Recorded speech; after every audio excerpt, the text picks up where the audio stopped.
Yeah, saying no is one thing, accepting no is another thing. When is the best time to correct your parents? Either, oh, you want to tell me that you're wiser than me? That you don't correct your spouse like you're correcting a child. God is interested in how you wake up in the morning. There must be a clear demonstration of the power of God. See, I did high octave and low octave. You guys are going to enjoy today's episode. Today. Are you ready? I'm ready. I climb to the highest mountain. Hi everyone, welcome to another episode of UNWALLED, a talk show where we discuss issues that concern everyone. You're welcome to this very special episode, and it's been a testimony series, and if you've missed anyone, please go back to our channel and watch the episodes that have been before now. With me this day we have SN Meghan. She'll be discussing with us and telling us what her story has been and what her journey has been before and after she met Jesus. So let's welcome Meghan to this episode. Hi Meghan, you're welcome. Thank you, sir. So can you tell us about yourself? I'm a poet, I'm a civil servant, and I read public administration. So that's basically. Okay, that's good. So could you tell us your testimony? What was it like before you met Jesus Christ? What was your story? Okay, actually, I had struggles with regards to my academics, right? And I think that had to do with the fact that my late father was a medical personnel, and he wanted me to read medicine, right? And I also wanted to read medicine because I wanted him to be proud of me, right? And I wanted to make him happy, right? But things were not moving smoothly in that area, right? I wasn't making progress there, right? And that thing made me really angry, bitter, and frustrated, right?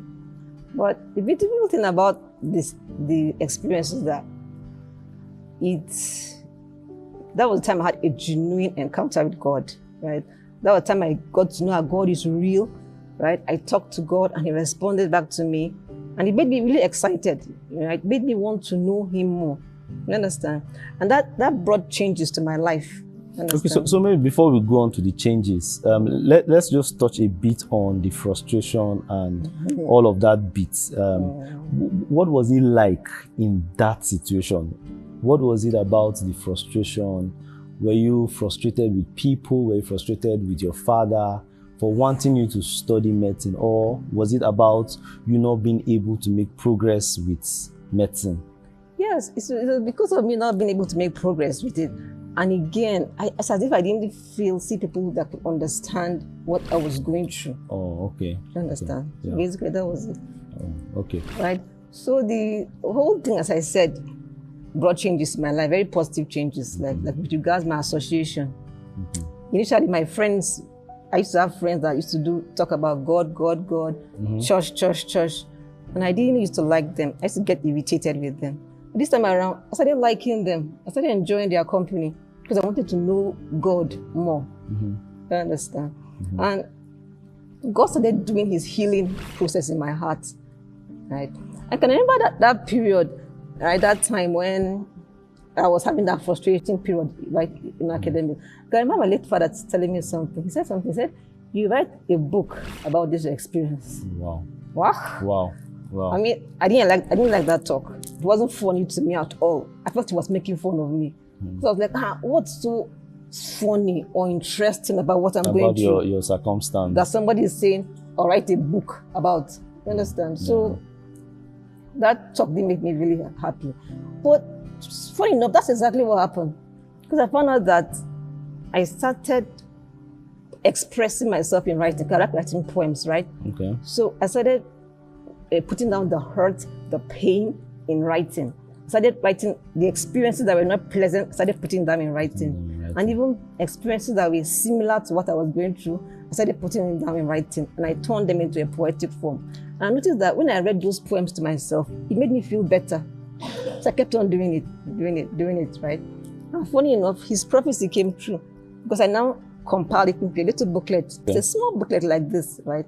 And the title of that booklet is Love Speaks. Okay.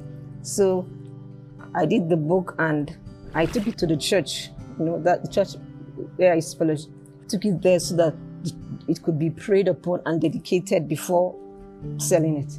And the then chaplain of the church told me that I should read one of the poems in the booklet so that people have an idea of what the book is all about.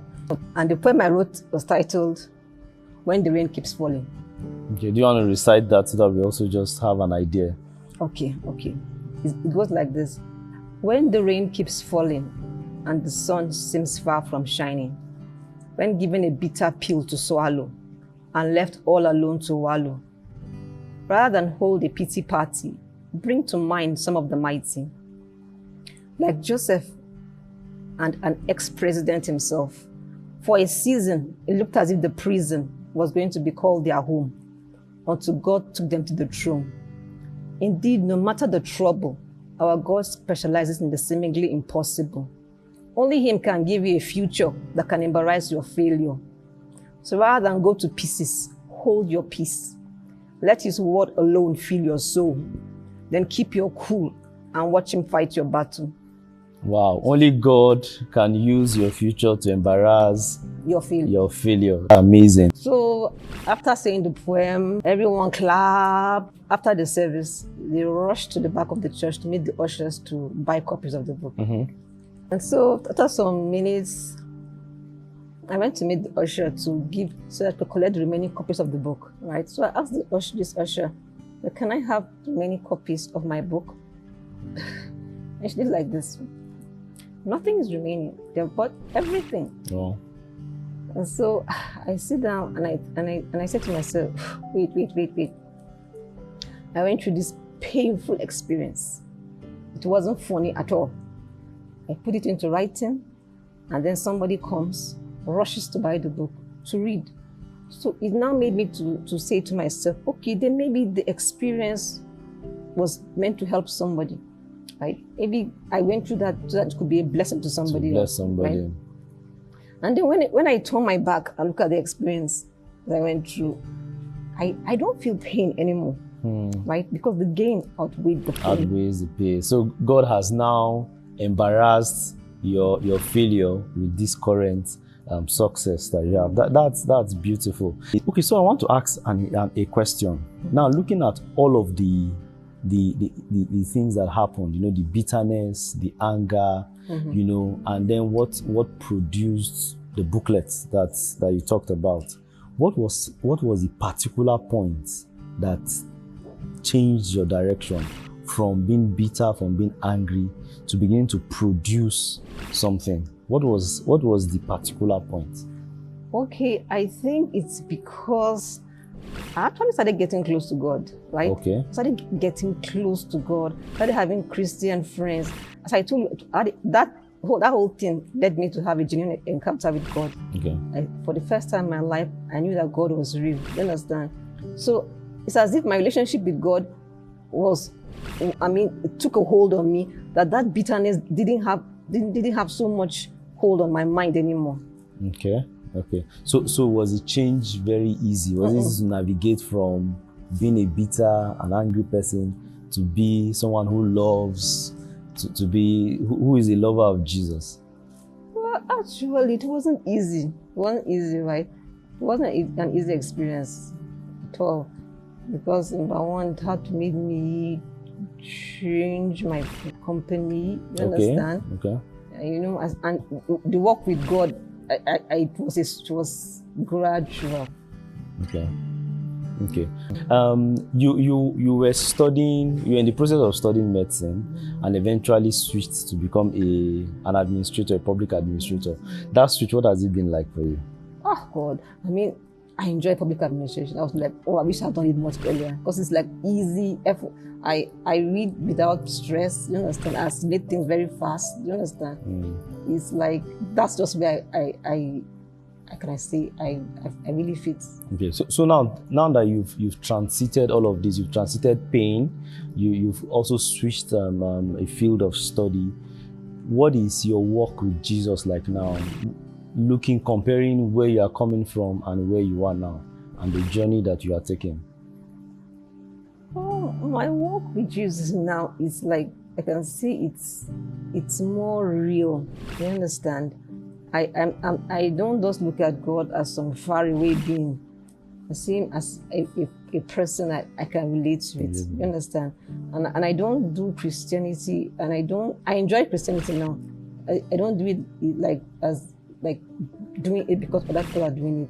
I do it because there's a reason for me to do it. It comes from the inside of me. I enjoy what I'm doing. Unlike before, when it used to be like a routine, boring. You go to church because everybody in the house is going to church.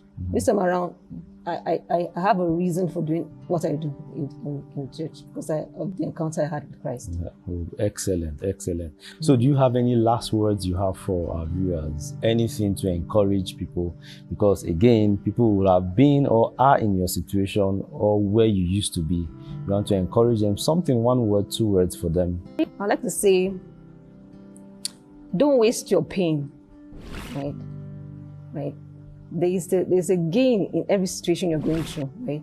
There's this place in the Bible that says, God says, all things work together for good unto them that love the Lord and are called according to his purpose, right? So if you distance yourself from God, you will never know the purpose of the pain, but when you're close to him, that's when he will reveal to you the gain in the pain. Wow, excellent. We've had Meghan SN here discussing with us her journey from where she was and how Jesus Christ has changed the story of her life.